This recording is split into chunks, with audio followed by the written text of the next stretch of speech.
So, in the previous class we seen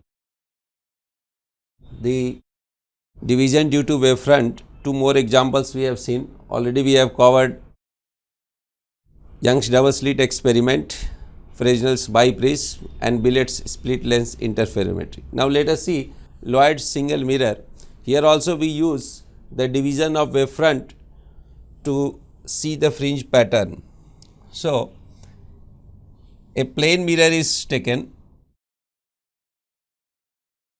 This is a plane mirror and a point source at a very small distance above, just above the plane mirror is taken.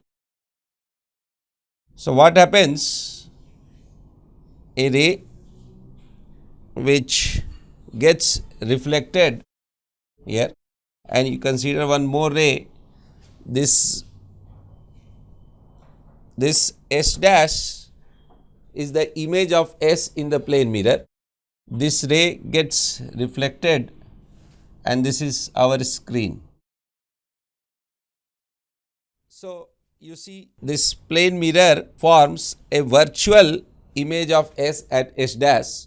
Now you can consider S as S1 slit and S2 as another source. So on this screen we get an interference pattern. So the whole screen is illuminated by a direct wavefront, and this wavefront, this reflected wavefront reaches here. So this is the region where we will get interference pattern.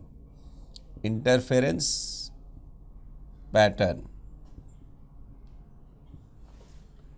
Now suppose this distance is assumed to be x, this distance will be x.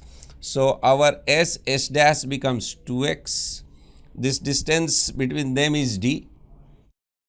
So fringe width beta becomes lambda d by d, that is lambda d by 2x. So this is similar, the fringe width beta is similar to the fringe width formed in YDAC experiment, but there is a difference. The difference is that when this wave is reflected from this mirror, a mirror acts as a denser medium, so there is a phase shift of pi.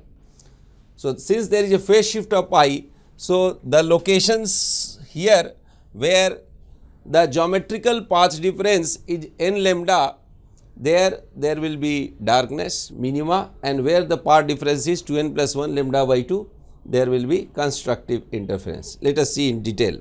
Now you see, this is my plane mirror and this is the source and this is my screen.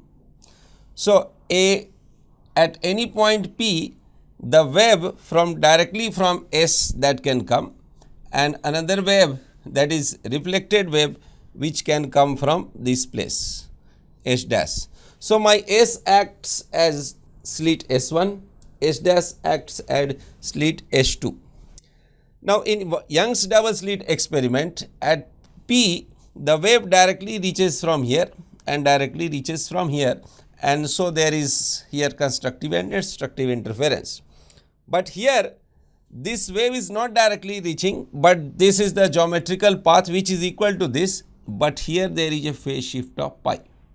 So that is why, so at the locations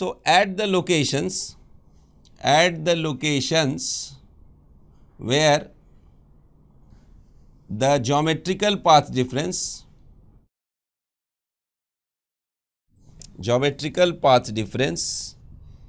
is n lambda, then destructive interference takes place. Here n is integral values, and where path difference